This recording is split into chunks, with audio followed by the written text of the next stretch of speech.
Hey, everybody, welcome back to another episode of the Growth Capital Podcast. I'm your host, Justin Dixon, and today we've got Scott Wharton on the podcast. He is the CEO of Tandem PV, which is a solar panel manufacturer here in California, in the U.S.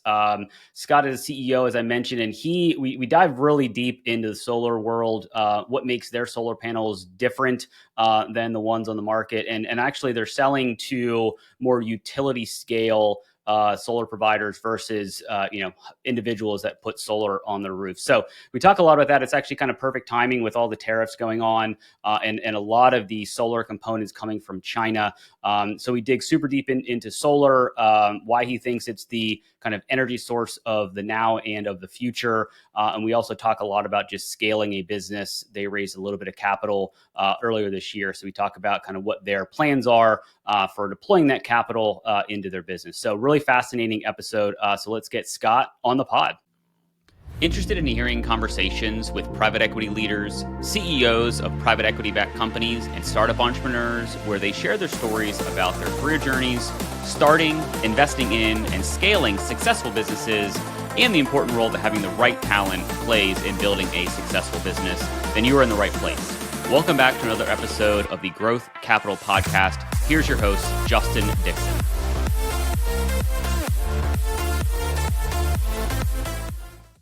All right, Scott, thank you for being on the podcast. Really excited to jump into this one. Great to be here. Awesome. Well, I guess before we jump in and maybe give the audience a little bit of an overview of who you are, where you are, and what you're up to right now. So I'm Scott Wharton. I'm the CEO of Tandem PV. We're based here in Silicon Valley. And I would describe myself as a serial entrepreneur junkie. This is my fifth startup scale-up in a row. So I did two early stage companies in the voice over IP telecom space, which both IPO'd. And then I founded the world's first cloud video conferencing service. So I like to say 3 years before Zoom. So I had the right idea, but I was a little early, had a nice exit. Then I took my wife I took my kids out of school, and my wife and I traveled around the world for a year with a little bit more than a carry-on. Holding the other story, perhaps.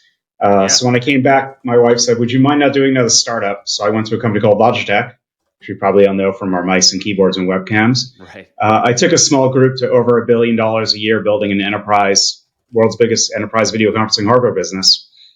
So before I came here, I was running a $2 billion business. And I think I had this great opportunity to kind of more focus on climate change, build something out in solar. And I think this will be the biggest thing I've done yet, which I'm sure we'll be talking about. Yeah. Well, no. So there's a lot to unpack there, and definitely want to touch on the traveling around the world kind of thing with the family, because that's also super interesting. But I guess back to Tandem. I guess how did you get introduced to them? And it sounds like you maybe had some interest in solar, but like how did the intro happen, and how did Tandem get started? Because I don't think you're a founder or co-founder. You're brought in kind of post kind of funding or founding of the company. Yeah, the company's been around for about 9 years. The two founders both have their PhDs from Stanford in material science and applied physics. And combined, they've got about 50 years experience in solar. So a very deeply experienced team. I came in a little less than 2 years ago to help convert the company from being an R&D company to being a commercialization company with products and revenue. So interesting, I just got back from my MBA reunion literally yesterday. And What I did my MBA internship, I did it in solar, and this was back in the 90s. And most of my colleagues were getting rich doing management consulting and banking. So it was a very weird thing to do at the time. And I love solar, but quite frankly, it was just too early. So I've been monitoring the industry for a long time, maybe looking for the right opportunity to get back into it. So about 2.5 years ago, I was at a conference in Germany and speaking there, and I ran into a venture capitalist. And as I usually do, I said, "Tell me about your portfolio." And he said, "Oh, I've got this solar thing." And I go, "Tell me more about it." He goes, "It's perovskites." And I said, "What's a perovskite?" That's probably many of the people here are thinking to themselves. So as I learned more about it, I realized that it was this incredible opportunity to basically reinvent solar. And the company wasn't looking for a CEO, but I would say it was like kind of a one thing led to another where I got more excited about what they were doing.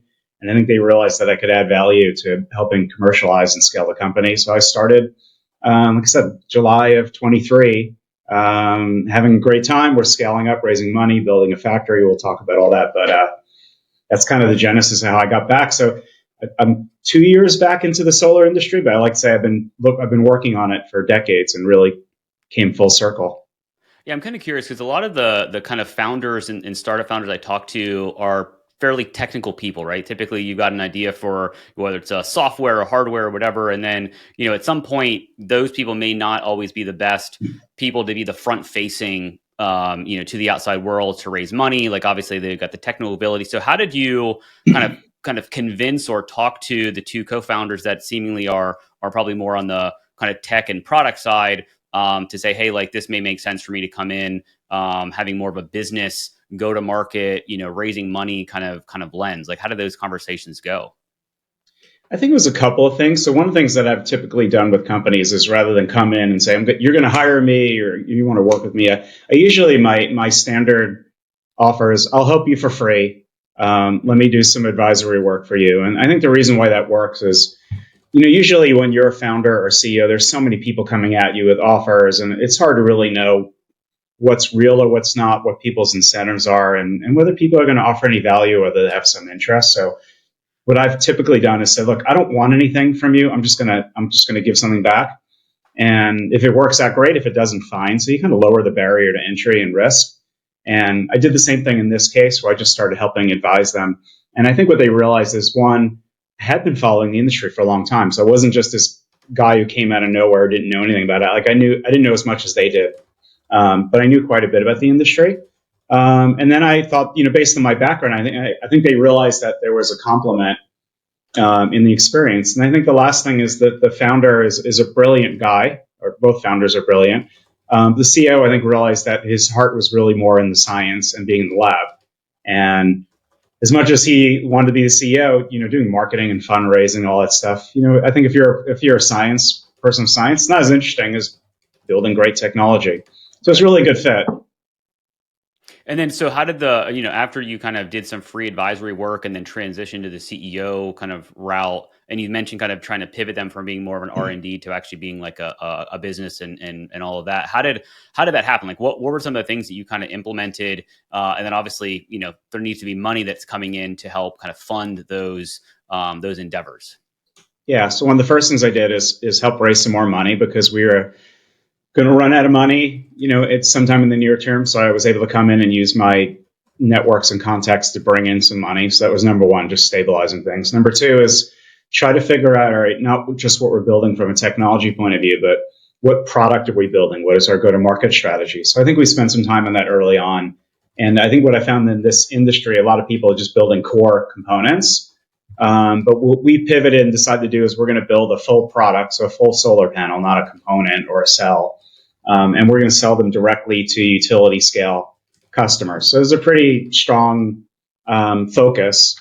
And what I'd say, a lot of our competitors are basically saying, oh, I'll just build a component and I'll sell to everyone. And I think they grossly underestimate how hard the go-to-market part is and the focus is. So I think that's helped us really make a lot of progress in this one particular category, and also provide some clarity whether it's right or not. You find out, but at least we know exactly what we're doing, what our go-to-market strategy, who our customers are, what we're building, et cetera. And then the last thing I'd say is taking that foundation and seeing if there's product market fit, which I think we've established now with our customers, and then bringing in a team that would more complement the team. So more people on the R&D side to help accelerate things. And then bring in people who are more on the commercialization, operation, manufacturing side, so that you can start building stuff. Because at the end of the day, the company is going to be valued on how much we sell for products, not if we have great R&D records. Right. So, how did the kind of, or maybe talk a little bit about, and again, I'm not a scientist or a solar aficionado, so maybe how does your solar panel better, different than, I live in Austin, Texas. A lot of houses around here have solar. It also sounds like you're not selling to a homeowner, right? You're not selling to me. You're selling to more large scale, more utility scale. So maybe talk about the product itself a little bit, as far as how it's similar or different to what I'm familiar with in my brain, versus and then also like how selling to a utility scale, like what the value is for them. Yeah, so we're building on a technology called a perovskite, good cocktail party word, named after Dr. Perovsky, who A friend of his discovered it a couple hundred years ago. He's sounds Russian. He was, and it's a very common crystal structure in the Earth's crust. In fact, if you we don't do any mining, but if you go 400 miles down to the Earth's crust, I think it's over 90% of the world's crust is perovskites. It's very common, even though most people haven't heard about it. So basically, it's a miracle semiconductor, and the greatest hits are 200 times thinner than traditional silicon panels. So it's basically 1/100th the width of one of your hairs. And it doesn't use any rare earth metals or minerals, no mining. So in fact, we can make it in a lab in California. Oh, wow. And part of what that means is that we can take the supply chain, which today 95% of the supply chain for silicon panels comes from China, and reestablish it and, quite frankly, leapfrog it to the United States, where we could take leadership. The other thing about it is that it only uses about 10% of the energy. So fundamentally, it's got better economics and physics than silicon panels. So what we do is, the reason why the company is called Tandem is we essentially create a solar panel sandwich. So we take this perovskite layer, we put it on the glass that's already there to protect the solar panel, and then we take these off-the-shelf silicon cells and we put them on the bottom. And the combination of those two actually captures a lot more of the light spectrum than you do from either one. So for example, today the average in the US is about 21% efficiency, so about 1 out of 5 beams of light gets captured in terms of energy.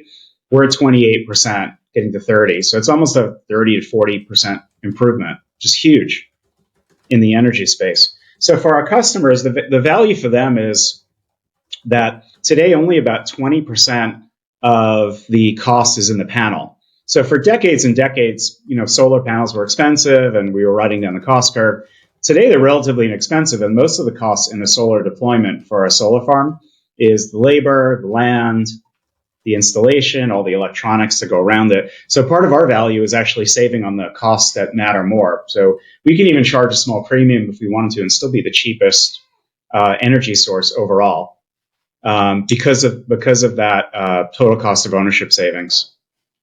So the value for our customers, I would say, is domestic panel.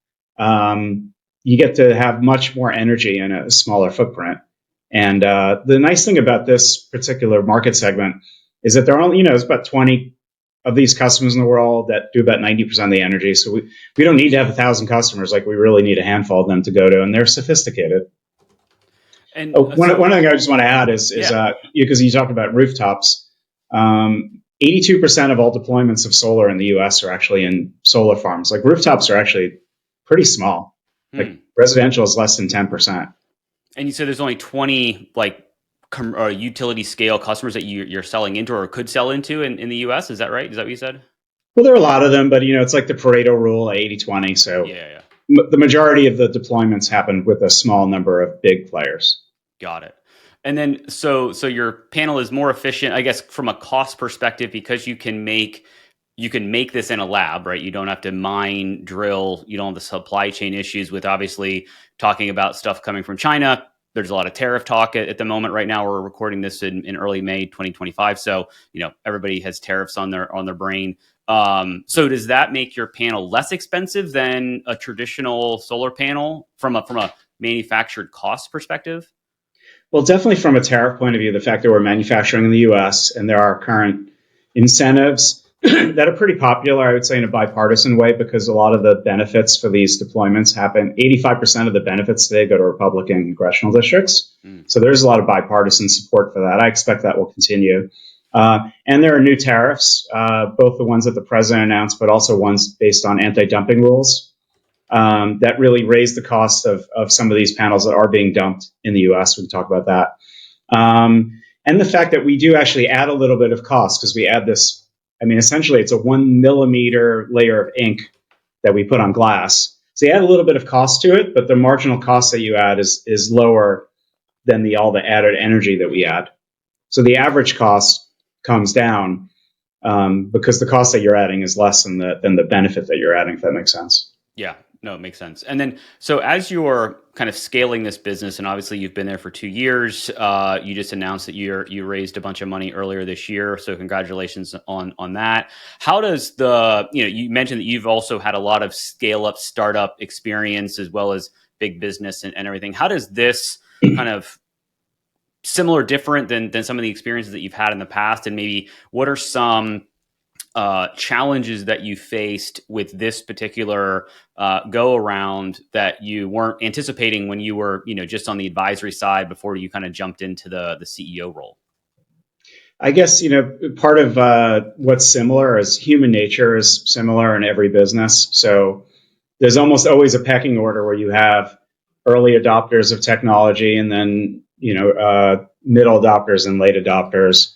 And I think that's true of this case where you have to find the people who are looking for things in the early applications. I've sold to telecom before, so we can have a debate about who's more risk averse, a telco or a utility. But they're both big companies that I would say are very sophisticated, but they're risk averse. So you have to find the people who are going to deploy first and give them enough of a value prop.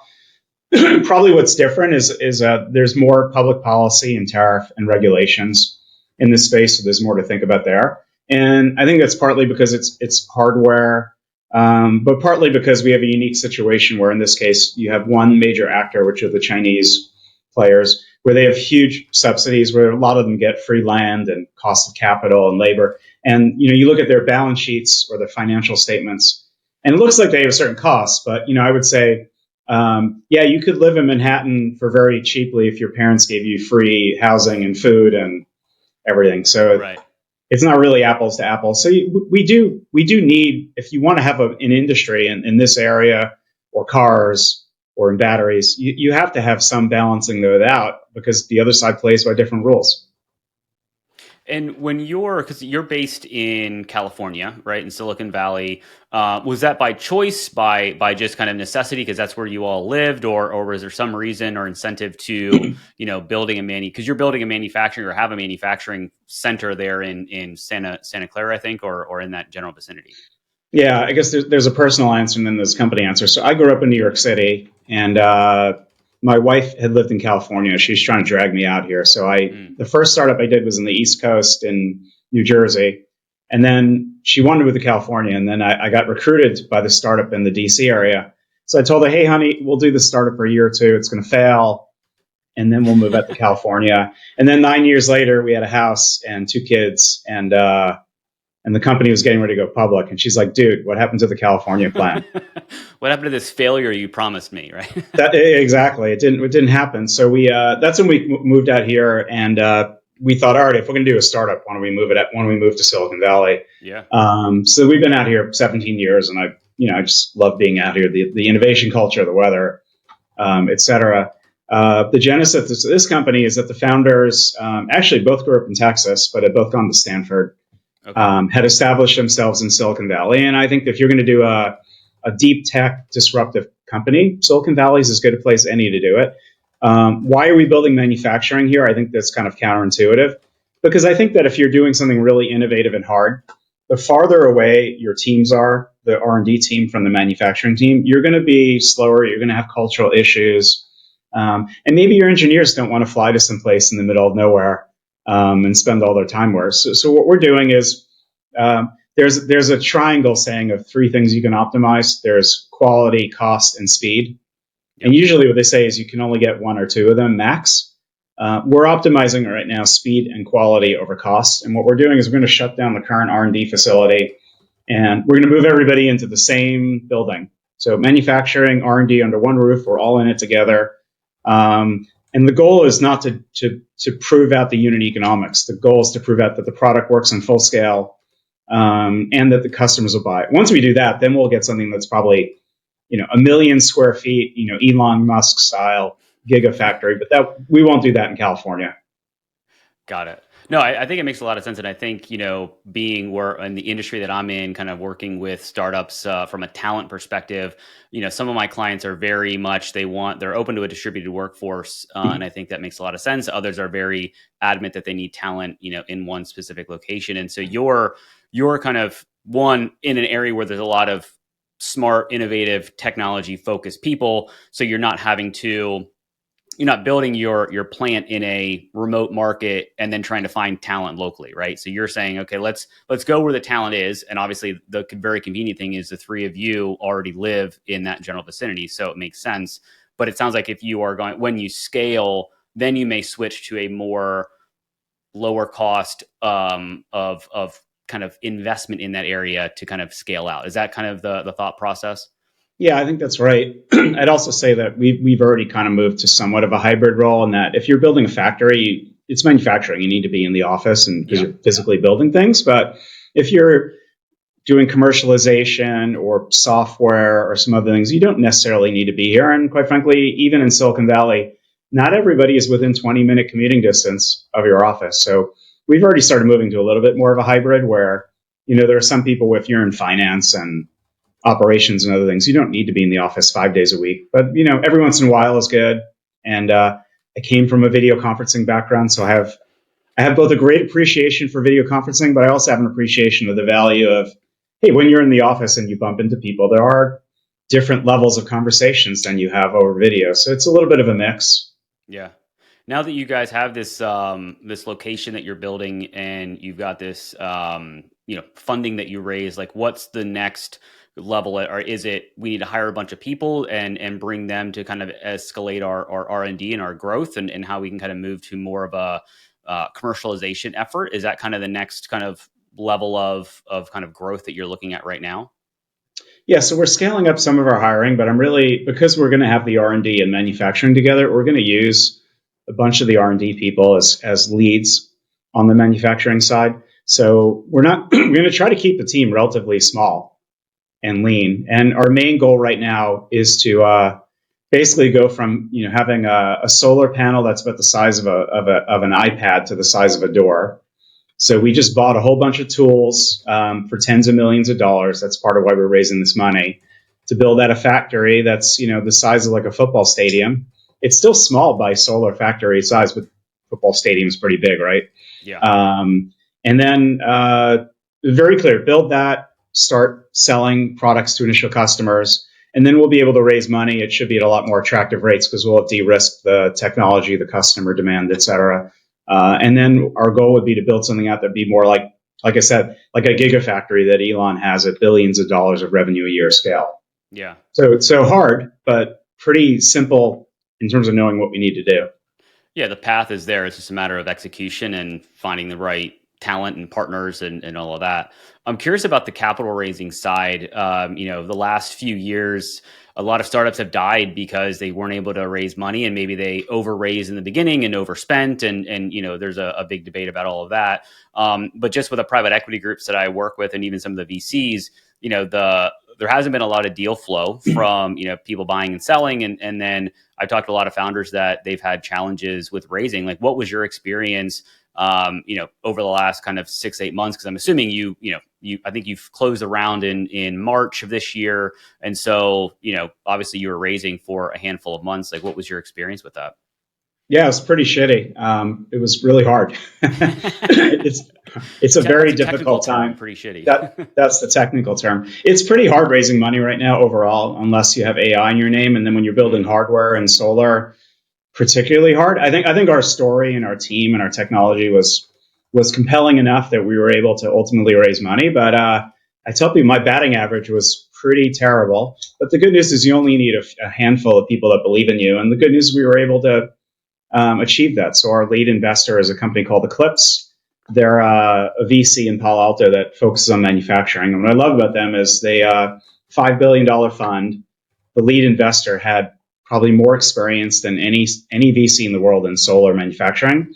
So they really got what we were doing. And so I would say part of the advice I would give people is one of my last companies, I think I talked to 20 VCs and it was very hard. I didn't raise VC money, so I did other things. This time I probably talked to 10 times as many.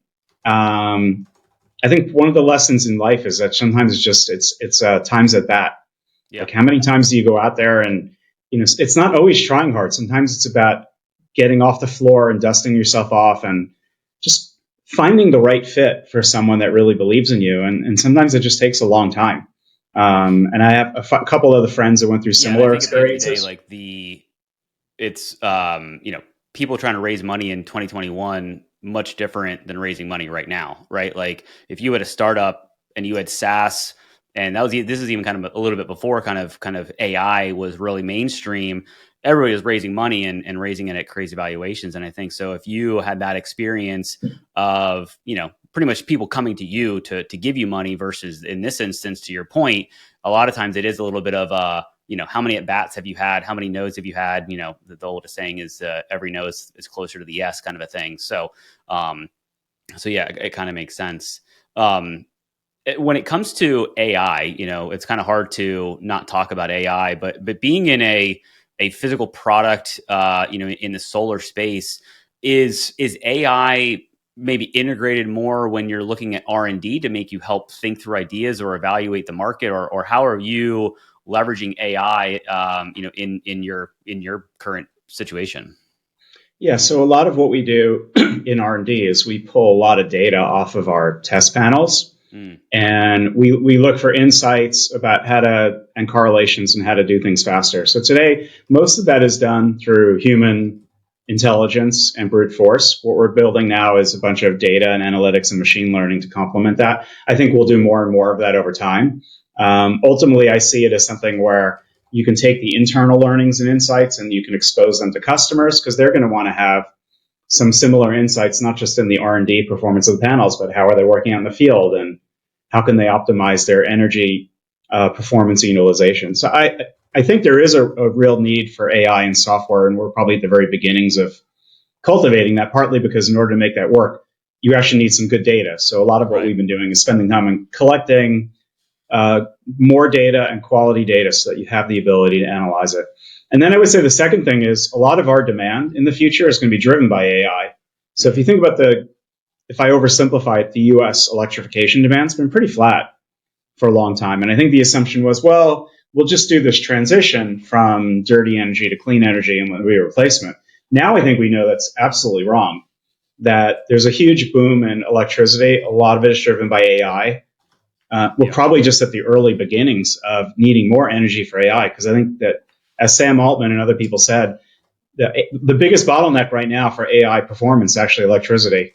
So, and if I give the audience some insight into how to solve this problem, it's really only going to be solar and batteries to solve it in the near future, and I'll tell you why. People talk about all the above, but nuclear power is way too expensive on the fission side. So nobody's essentially building new nuclear powers in the plants in the U.S. Fusion is not ready, despite all the funding that you see. It's a while away, and even when it is ready, nobody's even talking yet about how expensive it's going to be. It's going to be very expensive. These small modular reactors, or SMRs, don't really exist yet, and when they are, they're not going to have economies of scale. They're small, so they're not going to be ready this decade. Wind is challenging with the current administration. Coal is unfinanceable because nobody believes it'll be around in 30 years. So then leaves natural gas. And natural gas actually has a 4 to 5 year backlog in even ordering a turbine.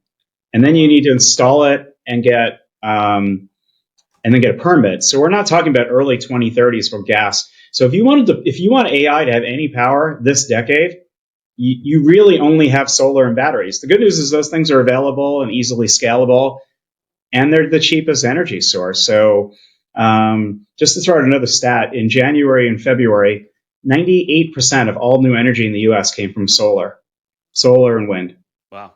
So people talk about all the above, but really solar is what's driving the US economy. Most of that's in the South, where it's sunny in red states. And what we're going to do is make it even more cost effective and cheaper, because when you run a data center, usually they're closer to a customer population. And it's where real estate and labor is expensive. So our value prop, I think, is even higher on the AI side. So I think even though we're building a hardware thing, a lot of our demand is going to be driven by AI. Yeah. It was one thing, being in Texas, there's always a debate about energy sources and all of that fun stuff here. Seeing that we have our own kind of grid, which, fails from time to time. But the argument or the comment I get a lot or hear a lot is around, storing and transporting electricity, which is, we've got a very old grid, across the US, not just in Texas. But how do you think about like the storage and the movement? Because you can't just create a pipeline like you can with natural gas or oil or whatever. Like you've got to put it in big batteries, and that's something that has been challenging, I guess. But is that closer to reality than I'm aware of? I think one of the things interesting is this has been moving so fast that even the experts, when you hear them on TV, don't know what the hell they're talking about. So Got it. just a couple of things to back that up. So in the last 10 years alone, solar is 90% cheaper than it was. Batteries are 70% cheaper. I think we know more about that inherently because you can see it in our cars Yeah. where the costs are coming down. So that now we're at the point now where batteries and solar are cheaper. And the fact that both of them keep getting cheaper and better mean that there's like a flywheel. And also on the battery side, they used to last 2 hours, then 4, now they're 8. And then now there are longer term battery solutions for weeks or months. So the two of them kind of reinforce each other to the point where my prediction is sometime in the 2030s, you'll only have solar and batteries for new energy. You won't even see any of this other stuff. Now, it doesn't mean we get rid of the grid we have. We're going to continue to use it. And I think what Germany and other places did where they shut down nuclear and other things was stupid because we need all the energy we can get. But in terms of the new incremental energy, I think people just don't realize how inexpensive and cheap batteries and solar are compared to coal and other things. They're expensive. You have to keep fueling them all the time, and you got to run them, and they're not simple. So Yeah. and that's why and then there's the rhetoric of the current political environment, and then there's the reality. So the rhetoric is obviously very negative. The reality is, if you look at Texas, Texas is actually the biggest deployer of solar in the U.S. So for California, for all of our rhetoric about being clean, has been eclipsed by Texas. Why? Because of their deregulation and focus on cost. Yeah. In fact, as somebody told me last night that in the oil industry in Texas, they're actually swapping out oil burning to power their local plants with solar and batteries because it's cheaper, and then they get to burn more oil and sell more oil to customers. Got it. Interesting. Yeah. There's a lot of interesting kind of developments that are going on. Obviously you see all the big, oil and gas providers around the world are investing heavily in solar and other renewable resources. I'm curious a little bit about the international space because I have a friend who lives in the UK. He's got a recruiting business, but they only focus on clients that are in the renewable space, battery, solar, et cetera, et cetera. And so it seems like the international kind of landscape on solar and kind of the renewable space is a little bit more friendly or interested in it. Like, I'm curious kind of what your take is on, is your product something that is scalable and could be, kind of exported to, at least from a physical product perspective, be exported to, other countries? Is that kind of also part of the kind of go-to-market roadmap? It certainly could be. So we're focused on the United States right now, just because it's the most attractive market from building in the U.S. with the current Inflation Reduction Act subsidies makes the U.S. effectively the cheapest place in the world to make things. Yeah. Which is probably counterintuitive, but the incentives are strong enough that if you're building a solar manufacturing plant, you really want to build it here in the U.S. first. And then the second thing is because of the tariffs, the prices are higher than other places, so it makes it the most attractive first market to compete in. And there's plenty of demand for us to be able to sell here for the foreseeable future. There are some countries around the world where they don't have tariffs, and because, like I said earlier, the Chinese sell well below cost, it's probably harder to compete there until some of these places address their issues. On the other side, I want to talk about China for a minute, just even their own internal usage, because what's interesting is China is making huge progress in cleaning up their economy and their grid. So a couple of stats on that. So last year, China rolled out about 300 gigawatts of solar in 2024. That is more than the United States has rolled out in the last 68 years since solar was invented.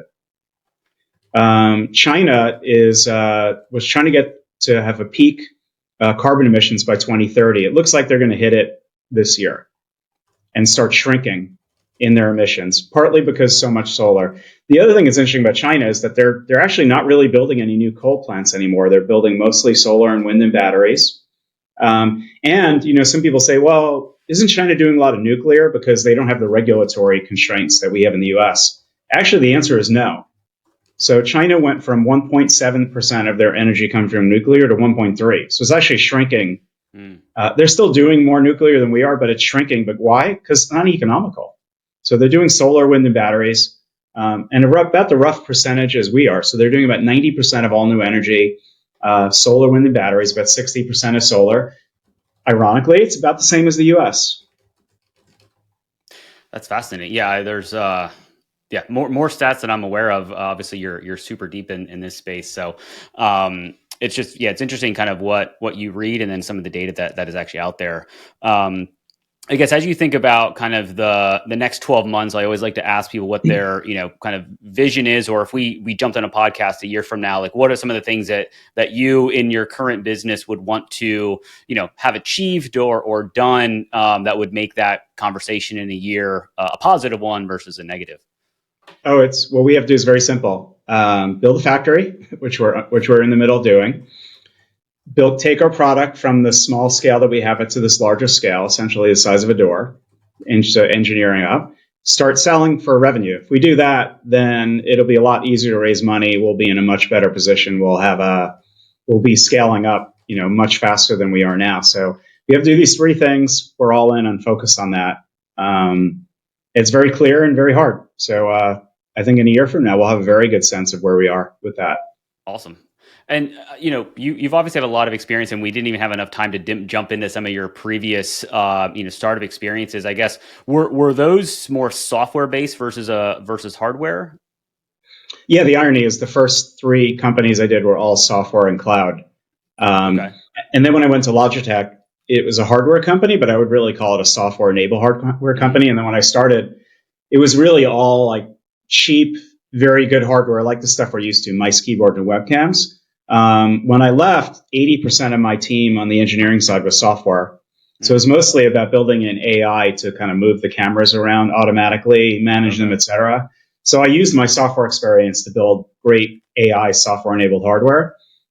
This is much more deep tech and hardware. So I guess I've been moving the opposite direction of everyone. As the world moves to more software, I've been moving to more hardware, more deep tech, more complicated stuff. I think part of the challenge for me is I get a little bored and I want to do something harder and then harder and then harder. And I certainly can do something easier than solar, but right. I think the world needs it. Yeah, and it's also a passion for you, right? Obviously, it sounds like you've been kind of, keeping your eyes on the market for a long time, and now you have the opportunity, based on the experience that you've built over the last number of years, to be able to actually have a lot of impact. I'm curious, kind of for people that maybe are listening that have kind of a product idea versus a software idea, what's harder, easier, unique, about being in the software startup versus a hardware startup? I mean, they're both hard in different ways. I'd say with hardware, it's a lot simpler to know what you're building. With software, there are a billion features and permutations. So almost having the unlimited freedom to code is hard because, like, what do you do? What do you build? Could be anything. So that is harder. I would say raising money for software is easier because you can take a team of 5 and get to revenue pretty quickly. Especially with hardware and deep tech, you need some 10 years before we have meaningful product revenue, and it takes a longer time. So on the fundraising side, venture capitalists prefer having businesses that get to market faster. So I think software is fundamentally easier to raise money for, and maybe even build a business that you can get to profitability. Whereas we just need a lot more capital to build out physical things. But I think they're both fun and interesting, and they're just very different. And part of what I like is the variety of life and having a different experience. I'd say the other thing with hardware is that it's harder to get in, but the barriers to entry are quite high in being able to build that up. Whereas with software, part of the problem is someone sees something that you do, and then you have 50 new startups copying what you're doing and people flooding you with money. So you can get in faster, but it's harder to keep competition out because a lot of people can just copy you. Yeah.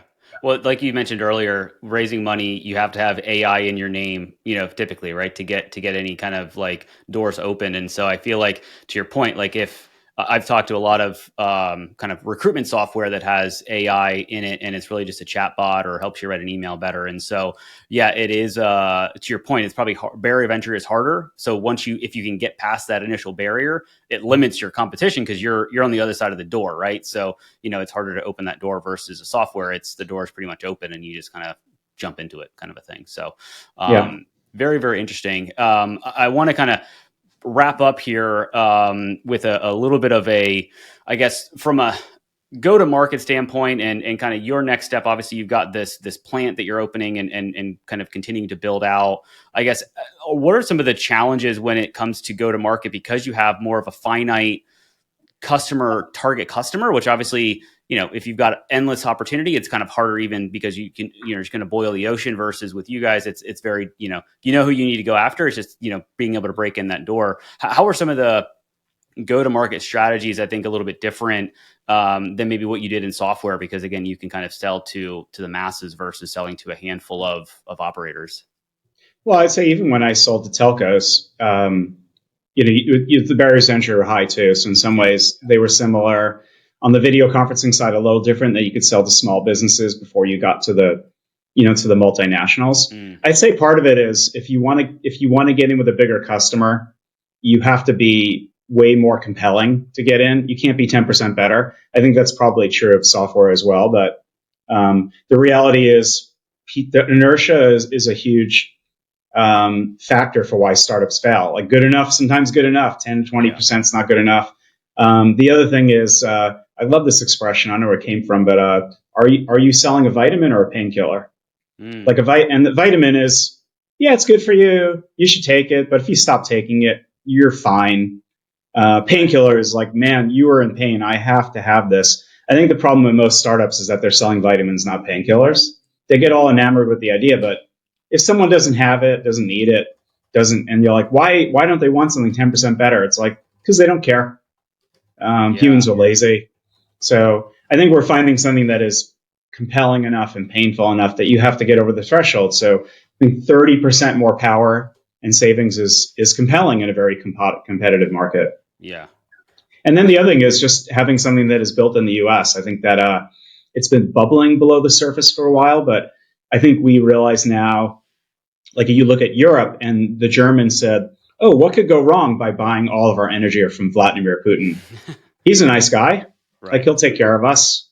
We know how that story went. Today, it's even worse for the US. We get 95% of our core technology from China and solar. And solar, I told you, is already in the 90% of our new energy. So just from a national security point of view, I think we know that this is untenable. Now, how that plays out, I'm not really sure. But I think there is a bipartisan consensus now that you don't want the Chinese basically selling below costs and driving all of our companies out of business as they're doing and then going, oh, it's a free market. It's not a free market. And there are some things that I could argue maybe you don't need to make toys. Like that's not national security risk, but energy, that is. Yeah, I've seen a lot of things around like what we don't want all of the manufacturing back. Like we want some of it, like, to your point, toys or T-shirts or whatever. Like we don't necessarily require that to be back here in the US. But yeah, there's a lot of like roads we can drive down when it comes to, what should or shouldn't we be focused on. I think solar is super fascinating. I think there's a lot of opportunity. I mean, the sun's there, right? So why not use it? But I guess as we kind of wrap this conversation up, because we could probably talk for another 30 minutes. We didn't get a chance to dive into your world travels with your family. We'll save that for another podcast. But I want to kind of wrap up here with a 3-pack of questions that I ask every guest. So first question is, what's an influential book or podcast that you'd recommend? There's this book by Robert Cialdini called The Principles of Influence. He's a professor at Arizona State, and he basically came up with this book that had 6 universal principles that all human beings are influenced by. And what was cool about this book, he sold millions of copies, and it works across all cultures. And the way he did the research was not just looking at a lab, but he went out to what he called industries of influence, used car salespeople, Hare Krishnas, people who sell like Bible salesmen and stuff like that. And he's like, well, how does that work? And he came up with this seminal work that he published 20 years ago. And I think it's as relevant as ever to just understanding how human beings operate and think. So I'll throw that out there as one, not a business book. If you're looking for something on the climate, I think Bill Gates wrote a book where he basically took all of the emissions and he said, how do we solve climate change by methodically going through each category? It's part of what inspired me in that when I go back to perovskites are widely believed to be more than 90% of all future panels will be solar. And I think we've already established, I think most of new electrification will be solar. So when my wife said, do you want to look at some other jobs? I said, no, for me, this is the tip of the spear of solving climate change. That's why I picked it. But I think if someone wants to really understand where the emissions are coming from, what are the different solutions. I think Bill Gates' book came out a couple of years ago. I forget the name, but it was really good at just helping people understand climate change, breaking it down to its essence. Yeah. No, super fascinating. I'll have to check both of those out. Second question here. What is your favorite thing to do outside of the office? I love running. I've been running ever since I was in high school, and probably secondarily, I've been getting into pickleball like a lot of other people. So, and then travel be the number three. Of course, spending time with family, but those are the hobbies. Yeah. Yeah. No, well, I guess on the travel part, what is third question here is what is your favorite vacation spot? And you probably have a lot to pick from with your world travels. I think because I live in California, it's a direct flight to Hawaii. And the first time I went to Hawaii, someone told me I got invited to do speaking there, and I said no because I'm like, oh, it's a boondoggle. My boss said you've got to go to this conference, and then I went there and I thought, oh, it's gonna. I had this idea of Waikiki and being all tacky, but then I went there and I realized, God, it's one of the most beautiful places in the world. So yeah, another reason to be blessed living in California is that you're a hop, skip, and a jump from Hawaii. No, fair enough. Very cool. Well, I really, really appreciate the time and really appreciate your insight into, building this business and scaling it. I guess if people want to reach out and learn more about what you're doing, if they're in Silicon Valley and want to, see kind of how you're building this plant, what's kind of the best way to get in contact with you? Scott at tandempv.com. Go to my LinkedIn profile or go to tandempv.com, go to our website and learn more. Awesome. Perfect. Well, I really appreciate the time. We'll have all that stuff in the show notes. But Scott, thank you very much for the time. This has been a really awesome conversation. Great. Thanks so much for having me. It was a lot of fun. I hope you found at least one actionable insight from this episode of the Growth Capital Podcast, your one-stop shop for insights from private equity leaders, CEOs, and startup entrepreneurs on starting, investing in, and scaling successful businesses, as well as the role having the right talent plays in growing a successful business. It would be greatly appreciated if you would rate and review this podcast. And if you're watching on YouTube, please like and subscribe and drop us a comment so we can expand the audience of this podcast. Thank you for all your support, and don't forget about upcoming episodes dropping every Tuesday.